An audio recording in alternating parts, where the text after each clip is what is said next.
누가복음 19장 8절로 10절입니다. 봉독하겠습니다. 삭개오가 서서 주께 여짜오되 주여 보시옵소서, 내 소유의 절반을 가난한 자들에게 주겠사오며 만일 누구의 것을 속여 빼앗은 일이 있으면 네 갑절이나 갚겠나이다.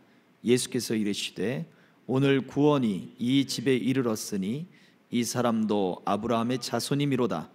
인자가 온 곳은 잃어버린 자를 찾아 구원하려 함이니라. 아멘. 누가복음 18장에는 놀라운 말씀이 있죠. 18절의 말씀부터 보면 바로 우리가 주일날 살펴봤던 바로 그 부자 관원, 청년 관원, 예수님께 뛰어와서 어떻게 하면 영생을 얻을 수 있겠습니까? 라고 묻던 바로 그 관원의 이야기가 등장합니다. 그러니 예수님은 예루살렘으로 올라오는 그 길에 이 부자 청년을 먼저 만났고, 그래서 그에게 예수님을 따르려거든 너의 가진 것을 다 팔고 가난한 자에게 나눠주고 그리고 나를 쫓으라 라고 하는 말씀을 주자 근심하며 돌아갔잖아요. 그때 예수님이 하신 말씀이 부자가 낙타가 바늘귀에 들어가는 것보다 더 어렵다, 부자가 영생을 얻는 것이 더 그렇게 어렵다 라고 말하니 사람들이 놀라면서, 또 제자들이 놀라면서 그러면 누가 구원을 얻을 수 있겠습니까? 라고 질문하는 내용이 바로 누가복음 18장에 등장하는 내용이에요. 그런데 19장에 곧바로 이어서 예수님은 예루살렘 성 가까운 바로 이제 산으로 올라오기만 하는 산 밑에 있는 그 여리고 성의 앞에서 삭개오를 만나게 됩니다.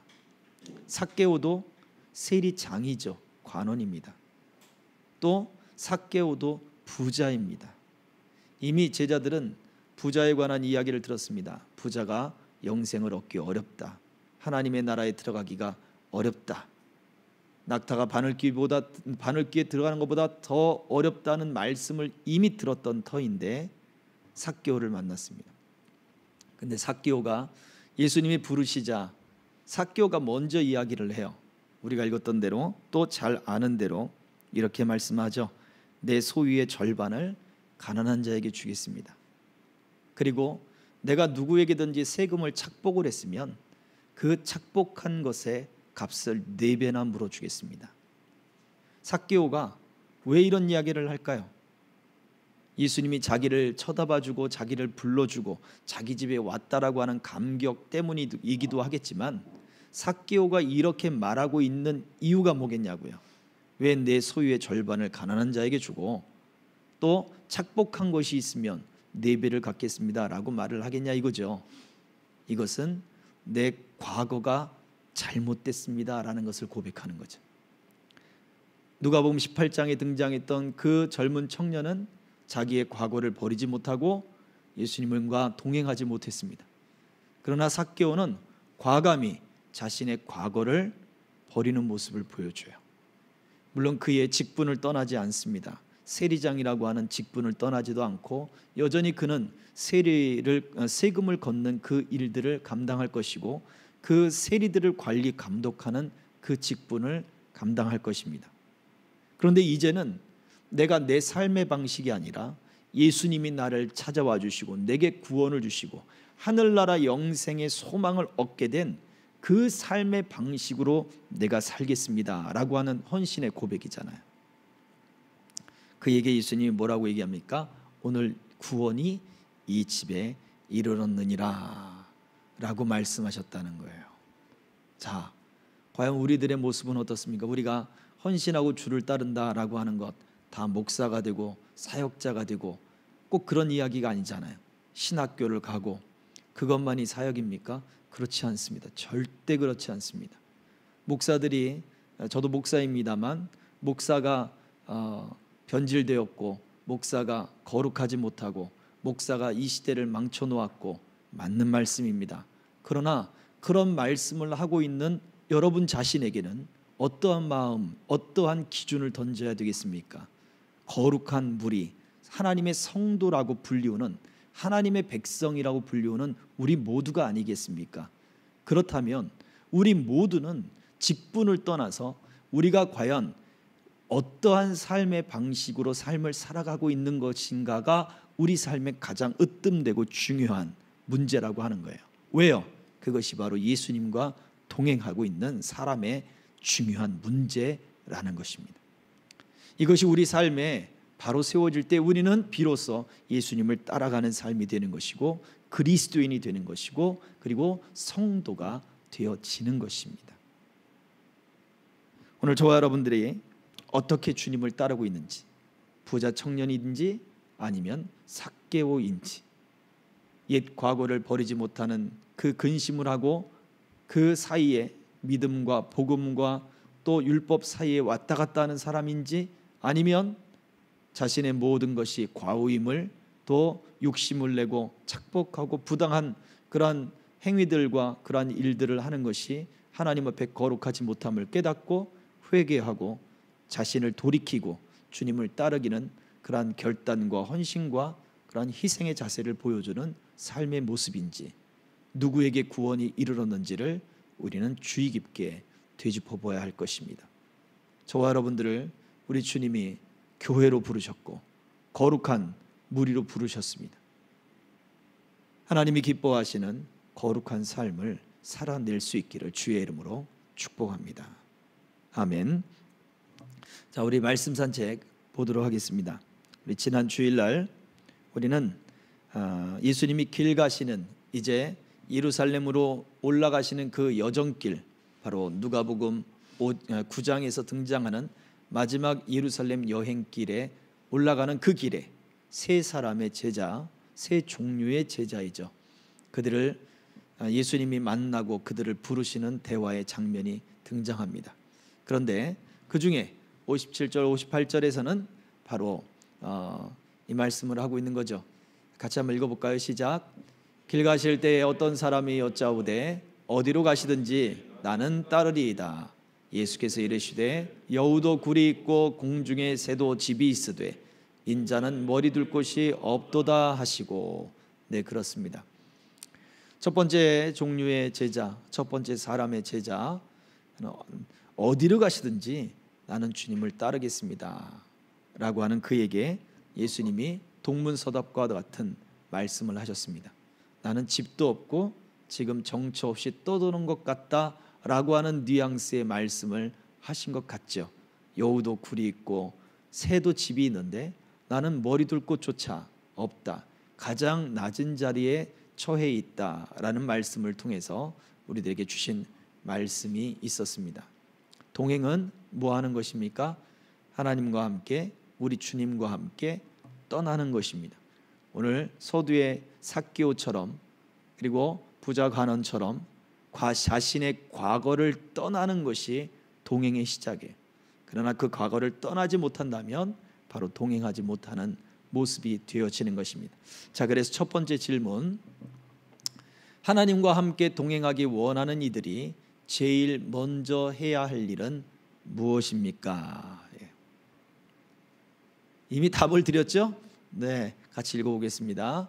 출애굽기 20장 3절, 너는 나 외에는 다른 신들을 내게 두지 말라. 자, 같이 읽습니다. 시작.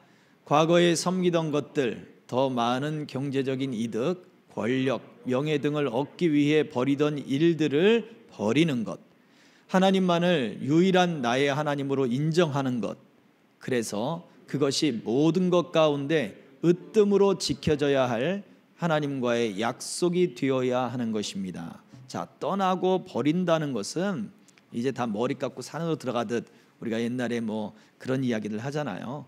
속세를 떠난다 그러면 다 머리 깎고 산으로 간다, 절로 들어간다, 승려가 된다, 뭐 그렇게 표현을 했습니다. 그렇다면 우리는 전부 다 신학교를 가야 되냐, 그 얘기가 아니란 말이죠.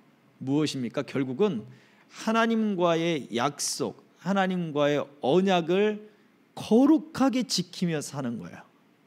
그 하나님과의 언약, 약속이 뭐예요? 전에는 우리가 가지고 있던 삶의 방식으로 더 많은 세상의 것들을 얻으려고 그렇게 우리가 살아간단 말이에요. 지금도 문제 중에 닭이 먼저냐, 알이 먼저냐, 이게 시작의 문제입니까? 어떤 창조의 문제를 가지고 이야기하는 것이 아니죠. 뭐가 더 근본적인 문제냐라고 하는 부분들인데, 자, 그런 부분들을 놓고 우리가 생각을 한다면 우리가 살아가는 데 있어서 먹기 위해서 사느냐 살기 위해서 먹느냐 이렇게 표현될 수 있겠죠. 우리가 신앙을 갖는 데 있어서도 우리는 무엇을 위해 신앙을 갖습니까? 마음의 위안을 얻기 위해서 신앙을 얻습니까? 아니면 정말로 하나님의 살아계심을 믿고 또 하나님의 삶의 방식을 내 삶에 가져와서 하나님을 기쁘시게 하는 삶으로 내 생애를 다 채우겠다, 이것으로 우리가 신앙생활을 하고 있습니까? 우리는 이것을 분명히 세워야 된다는 거예요. 그래서 우리가 하나님과의 약속을 지켜나가는 삶이 바로 세상을 떠나는 삶인 거예요. 하나님과의 약속을 지켜나가는 삶이 바로 하나님과 동행하는 삶인 거예요. 내가 추구하던 삶의 방식을 떠나는 거예요. 바로 거기에 핵심이 있습니다. 그래서 나 외에 다른 신을 섬기지 말라라고 하셨던 그 말씀의 의미도 바로 하나님과의 이제 새로운 약속이 시작되는 거예요. 이전까지는 내가 하나님을 몰랐을 수도 있고 하나님을 떠났을 수도 있고 하나님 죄 가운데 하나님을 전혀 몰랐을 수도 있어요. 그러나 우리를 불러주셔서 우리의 양심이 살아나게 하고 우리 믿음이 살아나게 하고 마음이 살아나게 했으니 이제는 우리의 믿음과 마음과 모든 양심을 다해서 하나님과의 약속을 지켜나가며 사는 것, 이것이 바로 하나님과의 동행하는 삶입니다. 우리가 결혼 생활을 우리 거룩 지키기 위해서 애를 쓰잖아요. 결혼한 분들 바로 왜 그렇습니까? 그 결혼 서약이 엄숙하고 거룩하고 으뜸되고 가장 지켜야 할 바로 그러한 약속이기 때문에 그래. 그것처럼 하나님과 우리와의 약속도 그렇습니다. 그래서 우리가 세상 가운데 거룩해져야 하는 이유가 바로 여기에 있습니다. 하나님과의 약속을 반드시 지키며 살아가는 것, 바로 그것입니다. 과거의 삶의 방식을 떠나는 거죠. 자, 그래서 두 번째입니다. 어떤 이가 어디로 가시든지 나는 따를 것입니다 라고 말하던 때는 길 가실 때였습니다. 어떤 길을 예수님이 가고 계셨습니까? 이미 말씀드렸습니다. 아주 비장한 그러한 길이었죠. 누가복음 9장 51절에 분명히 기록되었습니다. 읽습니다. 시작. 예수께서 승천하실 기약이 차감해 예루살렘을 향하여 올라가기로 굳게 결심하시고 마지막 6월절입니다. 이제 예수님이 십자가의 그 길을 걸어가시는 거예요.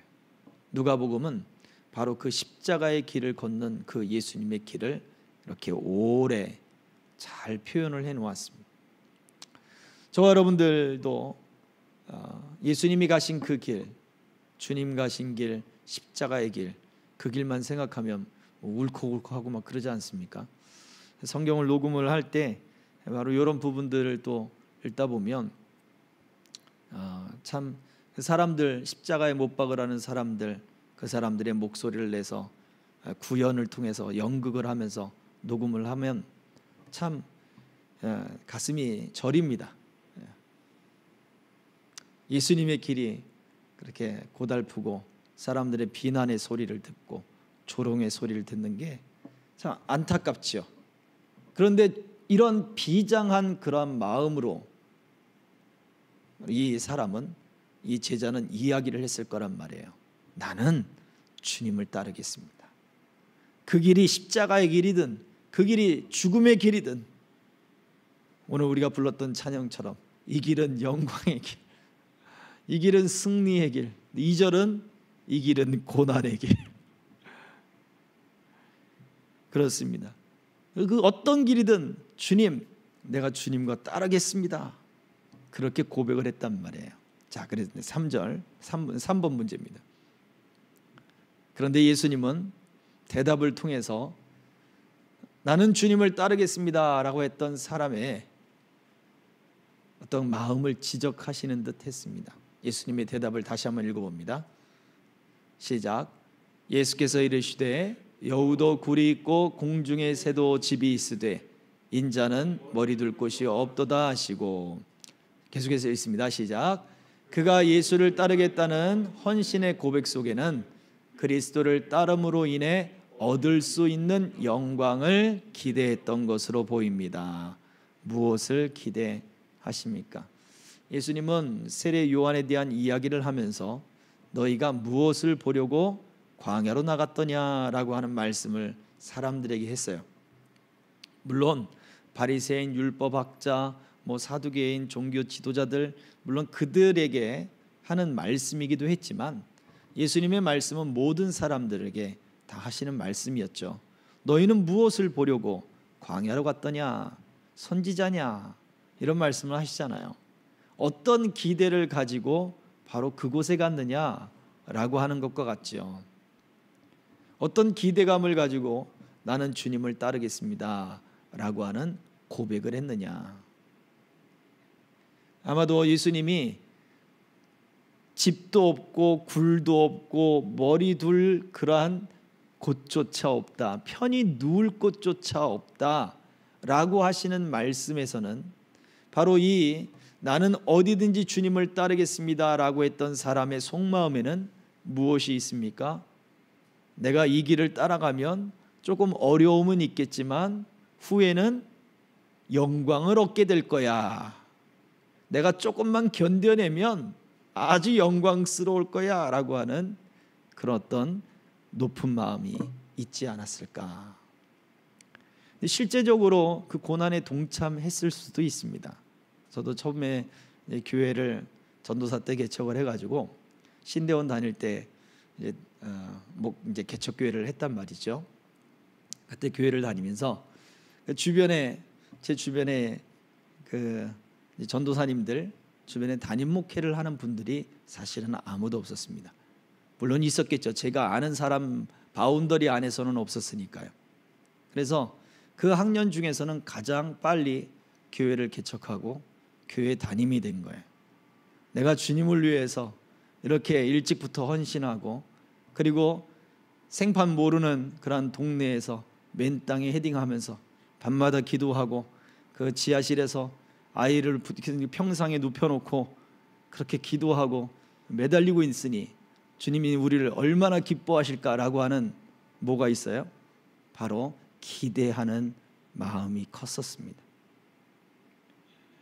우리가 신앙생활을 할 때 저와 여러분들이 헌신을 한다, 주와 동행한다, 도대체 그 마음에 무엇을 가지고 있느냐 이거예요. 예수님은 첫 번째 사람에게는 너는 나를 따르라 라고 하는 말씀을 주지 않으셨어요. 근데 두 번째, 세 번째 사람에게는 너는 나를 따르라 라고 말씀하신 거 보니 아마도 첫 번째 사람은 돌려보내지 않았을까, 그렇게 추측해 보기도 합니다. 그의 마음 안에는 조금만 견뎌내면 영광이 올 것이다. 가룟 유다도 그랬죠. 조금만 예수님을 따라다니면 예수님이 그리스도라고 하는 것을 선포하시고 메시아로 딱 설 때 우리가 영광을 얻게 될 것이다. 그런 생각을 가졌을 수도 있겠고, 그게 실패했기 때문에 예수님을 잽싸게 바로 그 노예를 팔듯 사람을 팔듯 그 값에다 예수님을 팔아버릴 수도 있는 거죠. 다른 제자들도 이와 다를 바 없었습니다. 어디를 가든지 누가 첫 번째냐, 그게 왜 중요해요? 예수님이 왕이 됐을 때 누가 왕 최측근에 앉느냐, 권력 싸움이에요. 어떤 영광을 얻게 될 것이냐, 권력 싸움이, 권력 다툼이 바로 그들에게는 아주 치밀했던 거죠. 바로 그와 같습니다.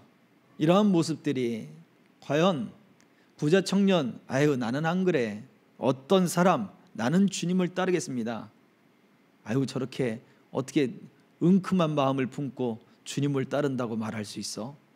우리가 그들을 이렇게 비난하지만은요, 정작 우리 자신의 삶을 잘 되짚어 보면 우리 안에도 이런 마음들이 있어요.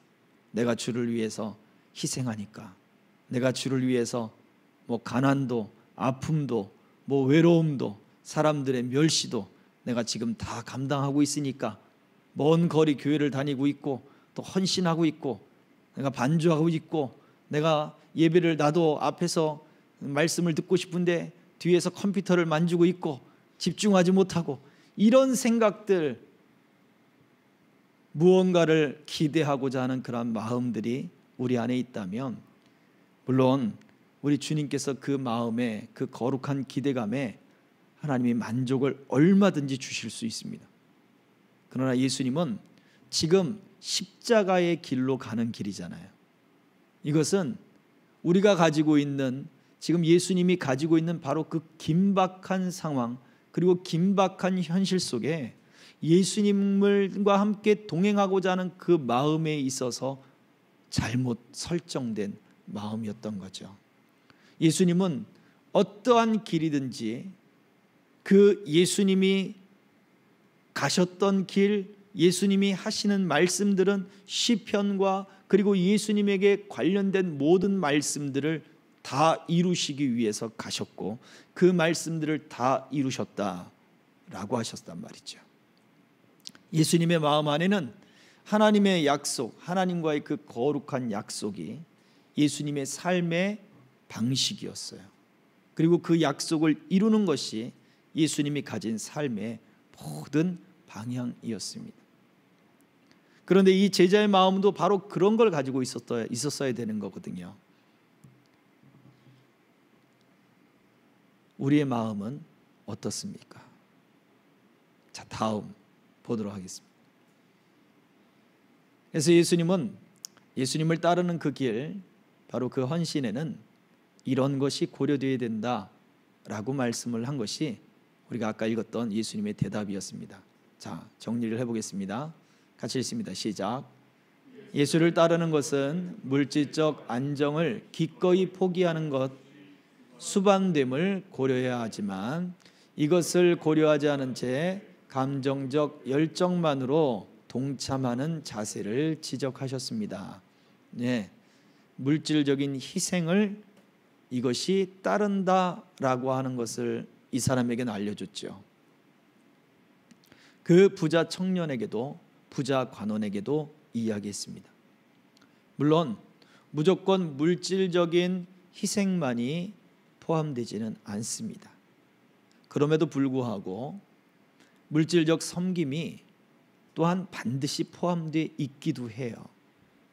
우리 당장 11조만을 보더라도 하나님을 향한 사랑과 믿음이 있는 사람들에게 또 성경의 말씀을 따르고 또 성경 속에서 하나님의 그 마음을 발견하는 사람들에게는요, 이 11조가 전혀 문제가 되지를 않아요. 과거의 구약 시대의 것이 아니냐, 오늘날 시대에 그 11조를 가지고 무엇을 하는 것이냐, 그런 논쟁이 사실은 없어요. 이것은 목회자들도 마찬가지고 성도들도 마찬가지여야 합니다. 그래서 그 11조 헌금을 통해서 10분의 1을, 세상의 사람들은 10분의 1이라고 하는 것을 교회에 내지를 않습니다. 신앙인이 아니니까요. 믿음 있는 사람이 아니니까요. 그러나 신앙을 갖고 하나님을 섬기는 사람들은 10분의 1을 교회에 헌금을 합니다. 그 외에 다른 헌금들을 또 헌금을 하죠. 성경에도 보면 왕정시대 이전에는 10분의 1을 자발적으로 자율적으로 제사장들에게 다 주었습니다. 그런데 왕정시대가 되면서 제도적으로 돼버려요. 왕들에게 줍니다. 나라의 10분의 1을 세금처럼 납세를 해요. 성전세도 내고, 성전세는 성전을 수리하는 데 쓰여지고 관리하는 데 쓰여지기 때문에 그건 또 다른 거잖아요. 그러면 다른 이방 국가들하고 따지고 보면 사실은 오늘날로 따지고 보면 우리는 세금은 국가에 내고 그 다음에 또 11조는 또 11조를 떼서 또 교회에 헌금을 하고 손해보는 것 같잖아요. 이것만 놓고 봐도 물질적으로 우리는 사실은 희생의 삶을 살고 있는 거예요. 물론 11조를 하는 그 이유는 모든 것이 하나님의 것이고, 그래서 하나님께 감사함으로 내 믿음으로 드리는 것이 바로 11조 헌금의 모습이죠. 그 11조를 통하여 교회가 운영이 될 것이며 또 여러분들에게 필요한 사역자들과 또 많은 일들을 교회 안에서 정상적으로 계획을 짜고 그 계획대로 움직여 갈 수 있습니다. 그런데 이처럼 중요한 그러한 부분들을 우리는 기꺼이 이것을 자발적으로 감사함으로 즐거움으로 하고 있단 말이에요. 근데 세상 사람들이 볼 때는 어리석은 거예요. 믿음 없는 사람들이 볼 때는 불합리한 거예요. 예수님을 따른다, 하나님을 믿는다 라고 할 때 정말 현실적으로 우리에게 포기, 희생, 우리의 행동적으로 우리가 놓아야 할 것들이 당연히 수반된다, 함께 이루어져야 된다라고 말해주고 있어요. 아마 이 첫 번째 제자에게는 물질적 문제가 큰 문제로 다가왔을 수도 있습니다. 나는 주님을 따르겠습니다 라고 하지만 네가 정말 가장 낮은 자리에 갈 수 있겠느냐? 제자들에게 있어서 물질적인 것은 문제가 되질 않습니다. 누가 첫째냐? 이게 가장 큰 문제였죠. 그렇다면 제자들이 주님을 온전히 따르려면 무엇이 있어야 됩니까? 내가 첫째가 되고자 하는 것을 놓아야 되는 거죠. 명예를 얻기 원한다, 학위를 얻기를 원한다. 여러분, 우리가 가지고 있는 그것들을, 그 욕심들을 내려놓고 포기할 수 있어야 되는 거예요. 그것이 우리의 자존심이 되기도 하고, 우리의 자존감이 되기도 하고, 자녀 문제가 되기도 하고, 직장 문제가 되기도 하고, 우리 삶의 모든 전반적인 것에 다 연결이 되어질 수 있어요.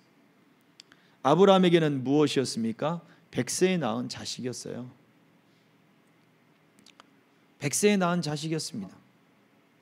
아브라함은 100세에 자식을 낳았으니까 우리가 생각할 때 100세에 아들을 낳을 수 없으니 그 아들이 얼마나 귀하겠습니까? 그러나 그 당시에는 고령의 아이들을 많이 낳는 사건들이 있더라고요. 그러니 오늘날로 따져보면 우리가 아주 늦은 나이에 아이를 낳은 거예요. 100세까지는 아니더라도 뭐 40대 후반, 50대가 되어 아이를 낳았을 수도 있는 거예요. 근데 어떤 이에게는 그 늦둥이가 귀하지 않을 수도 있지만, 어떤 이에게는 늦둥이가 아니더라도 내 첫아이가 귀한 거고, 내 딸아이가 귀한 거고, 내 둘째가 귀할 수도 있는 거예요. 그러니 우리가 100세의 자식을 낳지 않았다 할지라도 바로 우리가 자녀를 그렇게 대하든지, 우리 물질을 그렇게 대하든지, 아니면 우리 직장을 그렇게 대하든지, 아니면 여러분들이 키우는 반려견을 그렇게 대하든지, 반려묘, 반려견, 반려동물들도 많죠. 벌레들도 요즘엔 같이 키우고, 그런 것들이 하나님과 집중하는 그 삶, 우리 주님을 따라가는 삶에 있어서 너 그것을 내게 바쳐라 한 때에 과연 우리는 바칠 수 있을까요? 너를 위하여 공부하지 말고 나를 위하여 공부해라 라고 하나님 말씀하시면 우리가 그럴 수 있을까요? 너를 위한 직장 생활을 갖지 말고 나를 위한 직장 생활을 가져라 라고 말씀하시면 우리가 과연 그럴 수 있을까요? 예수님을 따르는 길에는 바로 이런 것들까지 희생해야 될 것을 고려해야 된다는 거예요. 예수님은 그 말씀을 하고 계십니다. 다음입니다. 영원한 생명에 들어가기 위해 율법을 다 지켰을지라도 스스로 부족하게만 느꼈던 부자 청년이 보여주는 믿음에서 복음과 율법의 차이가 무엇인가요? 문제가 좀 길게 느껴집니다만 같이 읽고 한번 정리해 보겠습니다. 시작. 율법적 신앙만으로는 부족하고 결국 그 한계를 벗어나지 못하고 열정이 컸던 만큼 반대로 근심하여 떠나게 만들 것입니다. 복음 신앙의 핵심은 주와 동행이기 때문입니다. 아멘. 그렇습니다. 복음 신앙의 핵심은 바로 주와 동행하는 것이에요. 내가 무엇을 하는 것이 중요한 게 아니란 말이에요. 우리가 구원을 받는 것도 주님이 우리를 부르셨기 때문이고, 우리에게 구원을 베푸셨기 때문이지 우리가 무엇을 해서 구원받는 게 아니에요. 내가 헌신하고 내 모든 것을 희생하고 주님을 따랐기 때문에 구원받는 게 아니에요. 구원받은 사람이 주와 동행하는 삶의 모습이지 그것을 해서 구원받는 게 아니란 말이에요. 자, 그러다 보니까 이 길 갈 때 처음에 말씀드렸던 바로 이 누가복음 18장에 등장하는 이 부자 청년, 부자 관원은 예수님께 달려와서 예수님 어떻게 하면 영생을 얻겠습니까? 말씀을 율법대로 지켜라. 다 지켜라. 제가 그것을 다 지켰나이다. 어려서부터 지금까지 내가 열정을 품고 지금까지 다 지켰나이다. 그런데도 뭔가 부족한 것 같습니다. 뭐가 더 부족합니까, 주님? 그의 신앙적 열심은 바로 율법적 신앙이었고 또 그의 율법적 신앙은 그를 부족하게 느끼게 만든 거예요. 부족하다. 뭔가 이상한데, 뭐가 빠졌는데 왜 내가 이게 부족하지? 근데 그게 뭔지 모르겠어. 그러는 거예요. 예수님은 바로 그에게 네가 나와 동행해라. 그것이 너에게 부족한 것이다. 너의 삶을 버리고 너의 과거를 희생하고 이제는 너의 삶의 방식이 아닌 내 삶의 방식대로 살아라. 이게 복음인 거예요. 그래서 삭개오가 하나님의 구원이 이 집에 이르렀다, 가난한 자에게 나눠줬기 때문에 구원이 임한 게 아니란 말이에요. 예수님을 따르는 삶의 방식을 가져와 버린 거예요. 옛 습관을 버리고 구습을 버리고 옛 죄악된 생활을 버리고 바로 예수님을 만났고 예수님을 기쁘게 하는 삶으로 내가 살겠습니다. 그러니 구원이 임한 거예요. 예수님을 그 집에 영접했잖아요. 이게 구원이에요. 이게 복음의 신앙입니다. 이 기쁜 소식이에요. 자, 그래서 율법적 신앙은 항상 한계를 가져옵니다. 내 마음의 그릇이 한계가 차면 더 이상 못하겠는 거예요. 가룟 유다라면 유다처럼 못하는 거예요. 이제 못하겠다. 때려치우자. 내가 실망했어.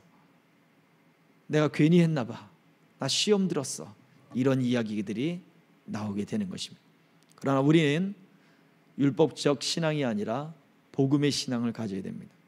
그래서 우리가 믿음을 달라고 기도해야 되는 거예요. 우리가 무엇을 해서 믿음을 갖는 것은 율법적 신앙들이에요. 성령께서 우리 안에 말씀을 깨닫게 하시고 열어주시고 예수님 때문에 기뻐지는 그 복음의 소식이 우리 안에 들어올 때 우리가 바로 복음적 신앙을 갖게 되기 때문에 그렇습니다. 자, 다음입니다. 복음과 함께 고난을 겸하여 받으려는 말씀의 이유가 무엇일까요? 바울 사도가 말했습니다. 함께 읽습니다. 디모데후서 1장 8절 시작. 그러므로 너는 내가 우리 주를 증인함과 또는 주를 위하여 갇힌 자 된 나를 부끄러워하지 말고 오직 하나님의 능력을 따라 복음과 함께 고난을 받으라. 아멘. 하나님의 능력을 따라 복음과 함께 고난을 받으라. 바울은 누구를 본받고 있을까요? 예수님을 본받고 있겠죠. 자, 예수님은 그렇다면 어떤 모습을 보이셨나요? 같이 읽습니다. 시작. 예수께서는 복음 때문에 받는 낮아짐을 기뻐하셨기 때문입니다. 그렇습니다.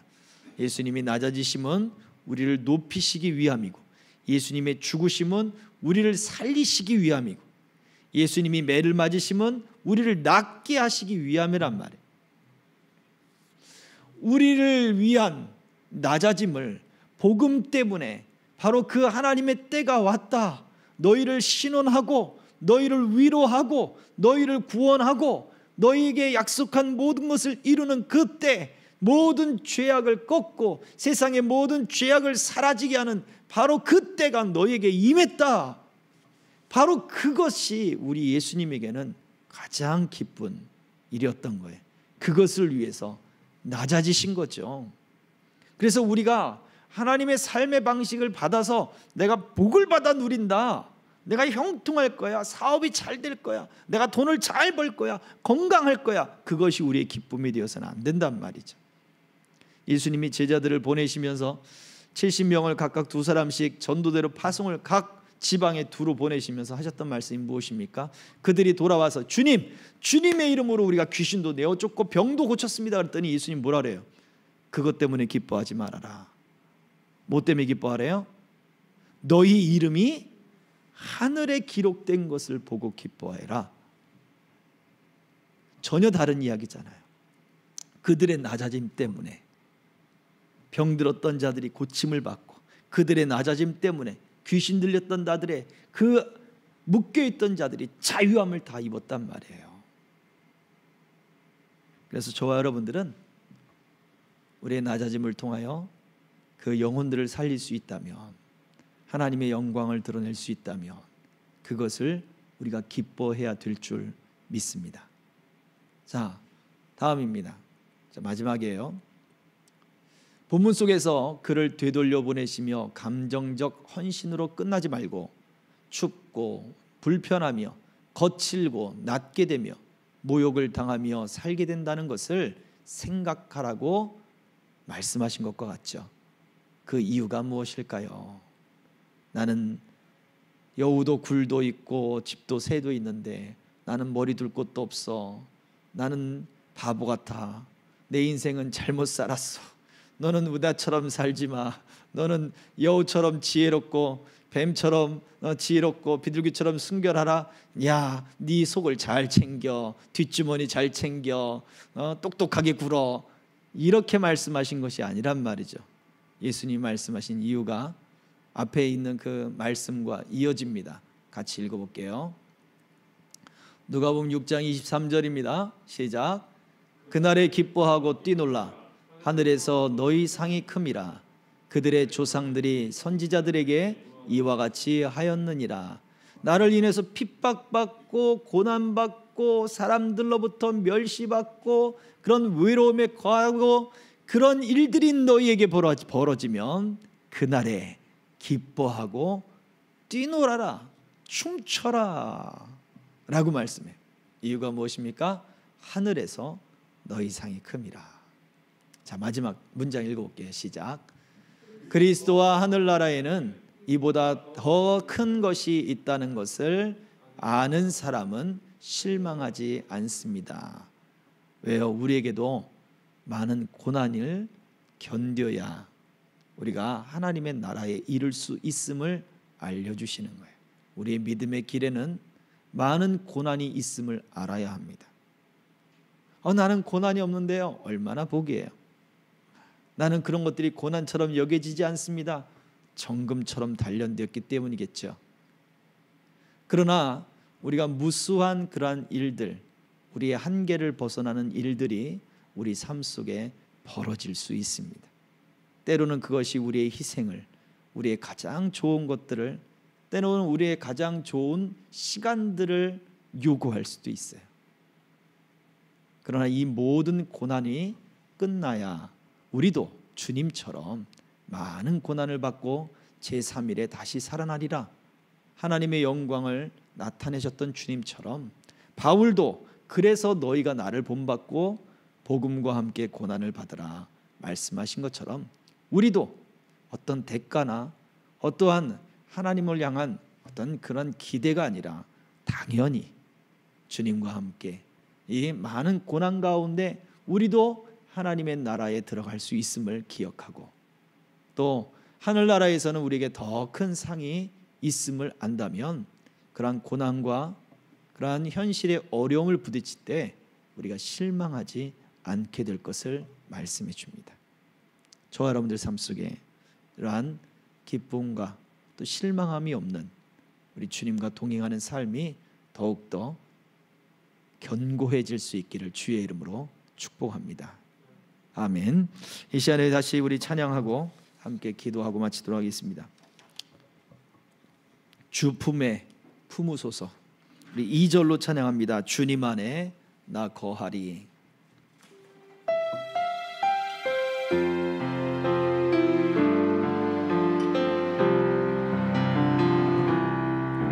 주님 안에 나 거하리.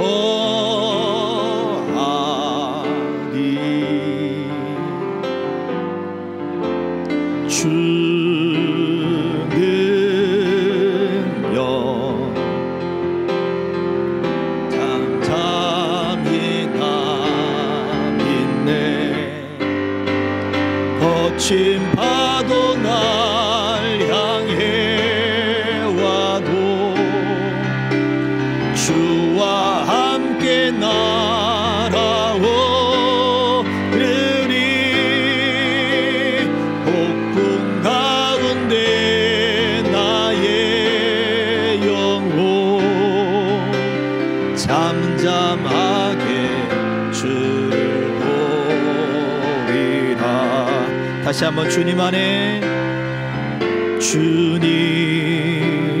안에 나 거하네.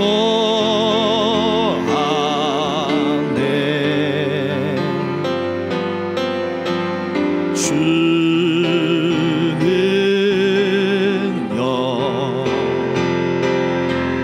잠잠히 나 믿네. 거친 파도 날 향해 와도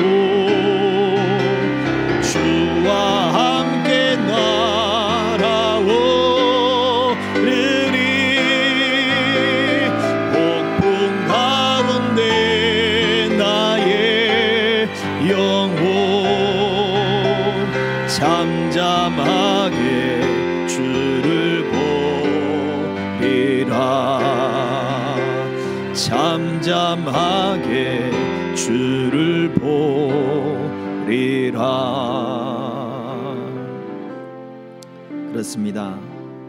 거친 파도 그 폭풍 가운데서 우리가 가장 으뜸으로 가장 귀하게 여겨야 할 것은 하나님과의 약속입니다.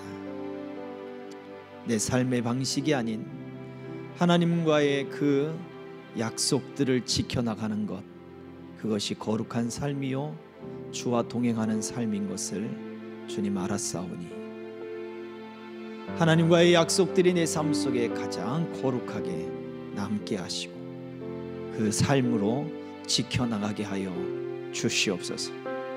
내 힘과 의지와 용기와 나의 믿음으로는 할 수 없으나 주께서 내게 믿음을 허락하시면 넉넉히 세상을 이길 수 있사오니 날마다 나에게 이 믿음을 허락하여 주시옵소서. 우리가 주여 삼창을 기도하겠습니다. 주여 주여 주여. 할렐루야. 살아계신 아버지 하나님, 주여 주여 주여 우리에게 믿음을 더하여 주시되 아버지 하나님이 세상을 이기는 믿음을 허락하여 주시옵소서. 우리의 힘과 의지와 우리의 아버지 감정적 헌신이 아니라 오직 아버지 하나님 주와 동행하며 그 하나님과의 삶의 그 약속들을 신실하게 지켜나가며 아버지 하나님 우리 주님과 그 아버지 하나님 삶을 살아가며 거룩히 아버지 주의 약속들을 아버지 거친 파도 가운데 험한 풍랑 같은 아버지 그 문제들 속에도 하나님 아버지 잠잠히 지켜나갈 수 있도록 주여 주여 주여 이끄시고 역사해 주시고 함께해 주시기를 간절히 빌고 원합니다. 주여 주여 주여 붙잡아 주시고 함께해 주시옵소서.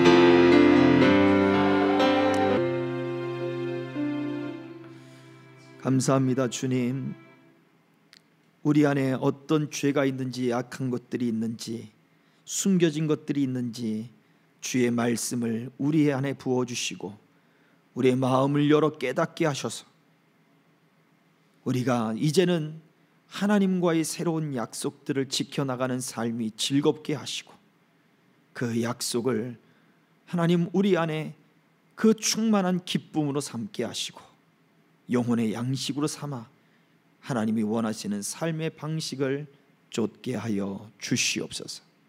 감사를 드리며 예수 그리스도의 이름으로 기도하옵나이다. 아멘. 그러므로 너희는 이렇게 기도하라. 하늘에 계신 우리 아버지여, 이름이 거룩히 여김을 받으시오며 나라 임하옵시며 뜻이 하늘에서 이룬 것 같이 땅에서도 이루어지이다.